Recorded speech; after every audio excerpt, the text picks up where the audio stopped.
न... नमस्कार, आप देख रहे हैं द JNF और मैं हूं आपके साथ महक।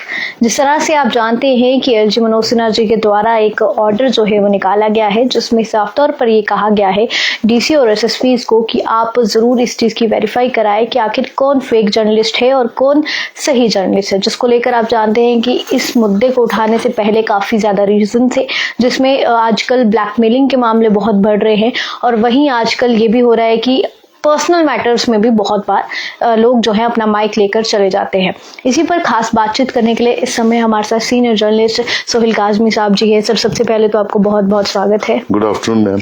सर, जिस तरह से अगर हम बात करें, आप जानते हैं कि आजकल कोई भी माइक उठाकर कुछ भी बोल रहा है और लोगों के जो पर्सनल मैटर्स हैं वहां पर भी आ रहे हैं और उसी के चलते अब LG साहब के द्वारा जो ऑर्डर निकाला गया है, क्या कुछ कहते हैं कि कितना सही ऑर्डर जो है वो निकाला गया है? पहले तो मैं एज ए जर्नलिस्ट LG साहब का शुक्रिया अदा करता हूँ कि देर आए दुरुस्त आए। LG साहब बहुत फोरसाइटेड इंसान हैं, अच्छे पॉलिटिशियन हैं और बड़े अच्छे ऑनरेबल गवर्नर है जम्मू कश्मीर के। पिछले कितने सालों से जम्मू कश्मीर का देख रेख वो कर रहे हैं। ये उनके नोटिस में भी काफी टाइम से आता होगा ये सब कि मशरूमिंग ऑफ जर्नलिज्म जो है वो इतनी ज्यादा है कि इतनी तो कोई दुकानें नहीं खुलती जितना जर्नलिज्म जो खुल रहा है, और हर दिन हर 1 घंटे बाद एक नया जर्नलिस्ट जो है आपको दिखाई देता है।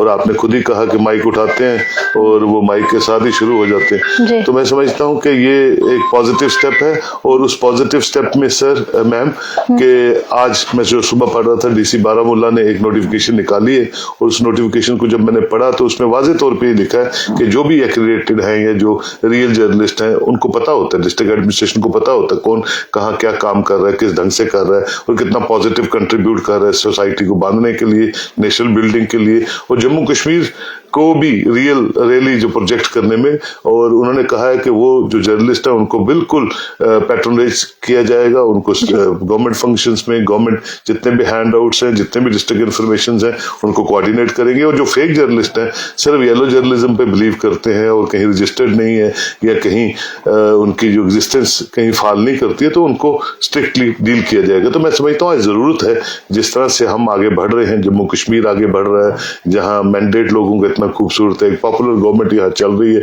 LG साहब लॉ एंड होम को देख रहे हैं। तो मैं समझता हूँ एक रिस्पॉन्सिबल ट्रांसपेरेंट जर्नलिज्म की जरूरत है और वो तभी मुमकिन है जब आप उसके पैरामीटर्स पे चलने की कोशिश करेंगे, जब आप बच्चे जर्नलिज्म की रियल सेंस को समझेंगे और उस पर काम करेंगे। तो मैं समझता हूँ इट्स ए गुड स्टेप और ये बड़ी देर पहले होना चाहिए था। लेकिन और इसी के साथ साथ मैं ये भी बोलूंगा कि जर्नलिज्म ही नहीं, वो लोग जो मीडिया के वसादत से दुरुपयोग करवाते हैं अपने TRP के लिए, चाहे वो पॉलिटिशियन है चाहे वो कोई और लोग हैं, उनके लिए भी एक कानून निकलना चाहिए कि आप कोई भी चीज अननेसेसरली TRP के चक्कर में या अपनी हवा बनाने के चक्कर में सोसाइटी में किसी भी मीडिया हाउसेस के माध्यम से सर्कुलेट नहीं करेंगे। जी सर, वही मेरा एक ये भी सवाल रहेगा, क्योंकि जो सही काम कर रहे हैं वो बहुत सी चीजें करते हैं, चाहे उसमें गवर्नमेंट के खिलाफ भी हो, क्योंकि अगर वो आवाज उठाएंगे तभी वो सरकार तक पहुंचेंगी।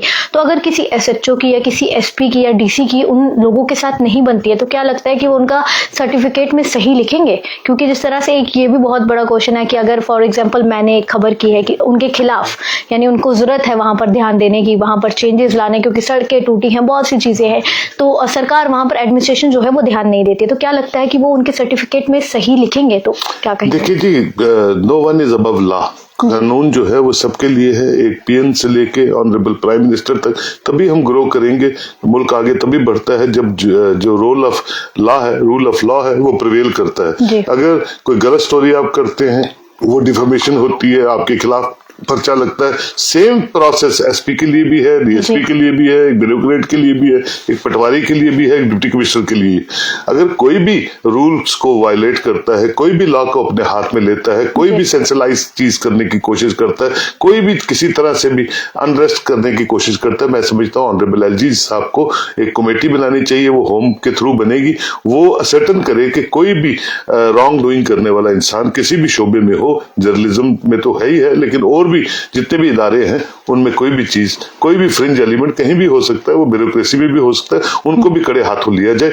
ये हम इंतजार करेंगे और जब मिलेंगे उनसे भी बात करेंगे कि एक फुल प्रूफ तरीके की कमेटी बनाइए। यहाँ तक जर्नलिस्टों का ताल्लुक है, सीनियर जर्नलिस्टों को इन्वॉल्व कीजिए, इंफॉर्मेशन डिपार्टमेंट को इन्वॉल्व कीजिए, प्रेस एंड इंफॉर्मेशन ब्यूरो के लोगों को इन्वॉल्व कीजिए और एक रायामा से एक पॉलिसी फ्रेम आउट कीजिए जो जर्नलिस्टों के डिग्निटी को कायम धायम रखे और जर्नलिज्म जो है वो ग्लोरीफाई करे अपने प्रोफेशन को भी और जम्मू कश्मीर को भी। सर वहीं अगर मैं बात करूं, आप जानते हैं कि आजकल जो खुद ही जिन्होंने पेज बनाया है वो लोगों को ब्लैकमेल करते हैं कि पैसे दें आप इतने तो हम आपकी वीडियो डिलीट कर देंगे, किसी की कॉल रिकॉर्डिंग अपनी इंस्टा वीडियो पर जो है वो डाल देते हैं अपने पेजेस पे, चाहे वो सोशल मीडिया का कोई भी हो, उसमें उनके नंबर्स ऐड कर देते हैं।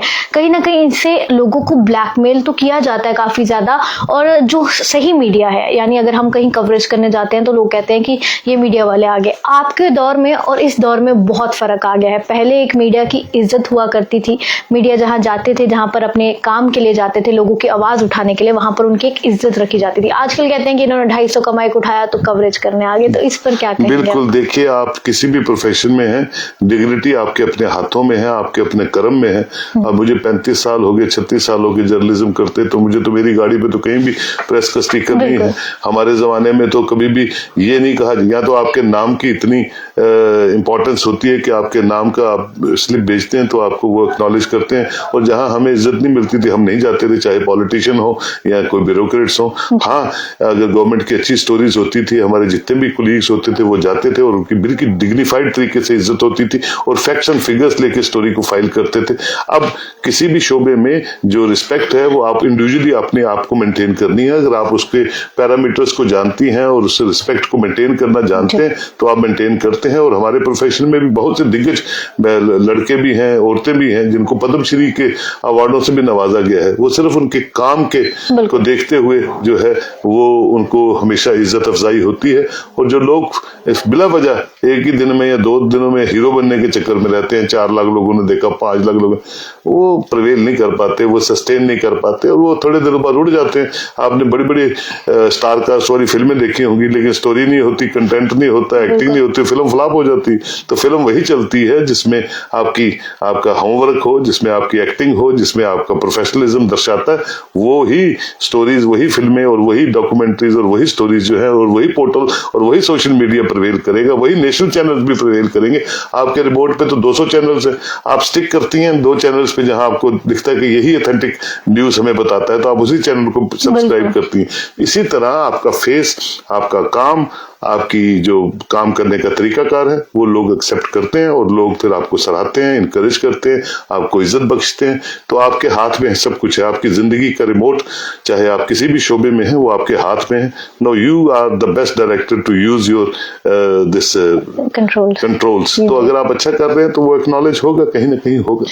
सर वहीं अगर हम बात करें, जो चीज मैंने एनालाइज की है, हम प्रोटेस्ट में जाते हैं या कहीं हंगामा हो रहा है, बहुत कवरेज है, वहां पर लोग बहुत होते हैं, तो मैंने ये चीज नोटिस की, जो अभी के आए हुए कुछ जर्नलिस्ट जो बने हैं वो उस चीज का फायदा उठाकर धक्के मारते हैं, मतलब कोशिश करते हैं कि हम ऐसे टच वगैरह, अगर हम वैसे बात करें तो जो महिलाएं वहां पर होती हैं वो बहुत अनकंफर्टेबल फील करती है, क्योंकि ये हमारा एक फील्ड ही ऐसा है कि हमें वहां पे धक्के भी होंगे तो हमें वहां पर जाना पड़ेगा बाइट के लिए, ऐसा। तो क्या लगता है कि जो लोग ऐसी हरकतें करते हैं उन्हें भी इस फील्ड में होना चाहिए? बेशक उनका करेक्टर सर्टिफिकेट सही आ रहा है, पर क्या उन लोगों को भी इस फील्ड में होना चाहिए जो एक महिला की इज्जत करना नहीं जानते? बिल्कुल, देखिए चैरिटी स्टार्ट्स फ्रॉम होम। जो अपनी बहनों को इज्जत देते हैं, अपनी बेटियों को इज्जत देते हैं, वही समाज की बाकी वुमेन फोक को इज्जत देते हैं।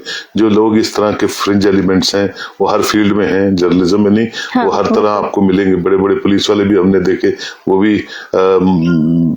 इस तरह की चीजों में मुलव्वस रहते हैं, लेकिन वो कहीं ना कहीं फंस जाते हैं और फिर वो कहीं तो अपनी नौकरियों से हाथ खो बैठते हैं। बड़े बड़े डीजीज हमने देखे, वहां पंजाब में डीजी होते थे, किसी लेडी IAS अफसर को उन्होंने छेड़ दिया तो बड़े पंगे में रहे और फाइनली डेथ ही हो गई उनकी। तो ये ऐसी कोई चीज अगर आपको दिखे तो आपको इमीडिएट अपने नियर बाई पुलिस स्टेशन में रिपोर्ट करना चाहिए। आज कोई भी बेटा या बेटी अलग नहीं है, बेटियां ज्यादा काम करती हैं। मैं तो खुश होता हूँ जब बच्चियां देखता हूँ और वो किस कॉन्फिडेंस से अपने प्रोफेशनल स्किल्स को आगे बढ़ाती हैं। तो आपको डरने की जरूरत नहीं है।